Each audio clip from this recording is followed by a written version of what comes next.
4 brothers and 1 father from 1 household worked the waterfront. And that was all through Local 1329. My father was a union member for a long period of times, and he got us into the union. In my case, I had my father, which my father had a fantastic reputation. So when I went, and I had Joe Lopes, who was the night boss. It was like my second father, because me and his son were like that. I have 2 uncles that retired. Justino Andrade, Uncle Tinny, and Uncle Simon, who passed away. He retired from there, too. And plus our grandfather, Antonio Andrade, he worked in the coal yard. All my brothers worked on the waterfront. I have 2 other brothers, Thomas and Gerald. And then all my nephews work on the waterfront. There's Daryl, there was Troy, Derek, and now I have my second oldest son also works on the waterfront now.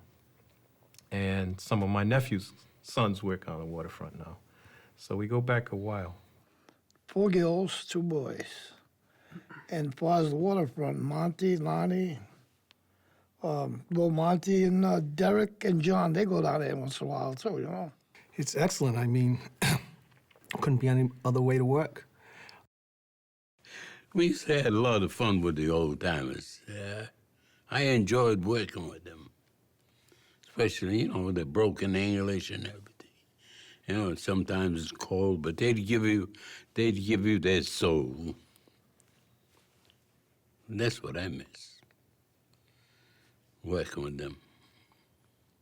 When I come down the waterfront, there was guys like Nini Cavallo, Ben Freitas, Johnny Fonts, and Walter Fonts.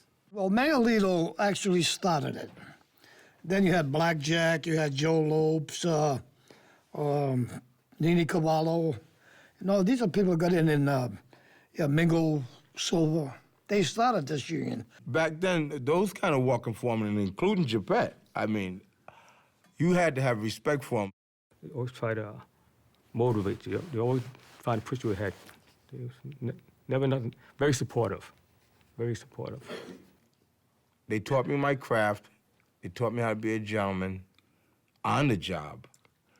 And I think I'm a better walking foreman to this day because of that. One thing I remember about Tini Andre, as tough and as big as he was always a gentleman. He was. Always a gentleman. My father, hard as a rock, always a gentleman to me. He didn't take in no nonsense or anything else. He wanted work done. P. Cavallo, those guys were gentlemen and men of means and men of their word. That's what I thought about them. That's true. We'd look at a piece of cargo and say, there's no way you get that out of there. We're looking at it. None of us can figure how you're going to get it out of this tight corner.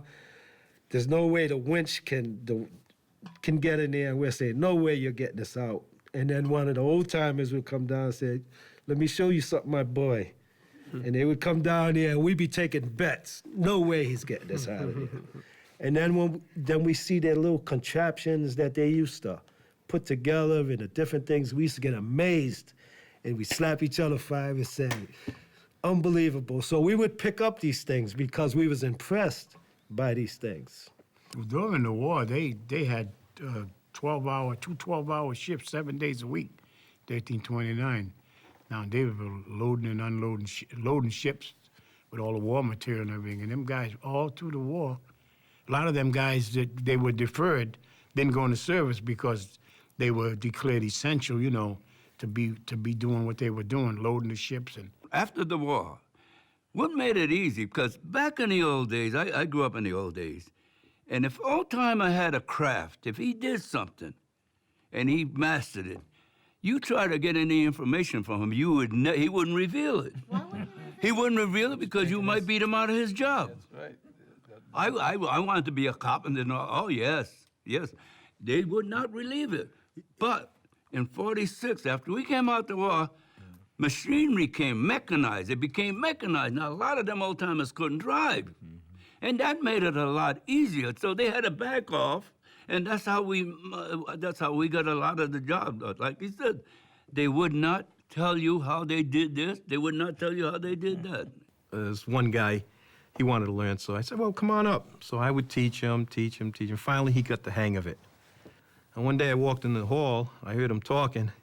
He wanted to bump me out because now I couldn't handle the job, so he said. He said, well, he can't handle it, he should get out of there. He got up out of his seat, and he gave me a lot of guff. And he said, well, we can take it outside. I said, no, we don't have to take it outside. We can do it right here. Boom, and I hit him. Kids nowadays, they seem like they don't want to do too much, these kids. And part of that, I believe, is part of they're falling apart of the village. We had a village. So these people started getting spread out. Before, we walked through a neighborhood, everybody was your mother. You didn't have one mother, you had a whole bunch of mothers. You had a whole bunch of uncles. You had that village. And all that's gone now. The generation has changed. How? Well, there's so much money around, and it's sad to see that the opportunities that are for the younger people today, and they're not taking advantage of it. Today, I think it differs. It depends on how you were raised. I mean, there's still people out there who will hustle to take care of their families, work nights, work days, work Saturdays, and work Sundays. It's hard for someone to go to a job, and this is where I differ, at a McDonald's and still have nothing when you come at the end of the week with that check, because it doesn't make it.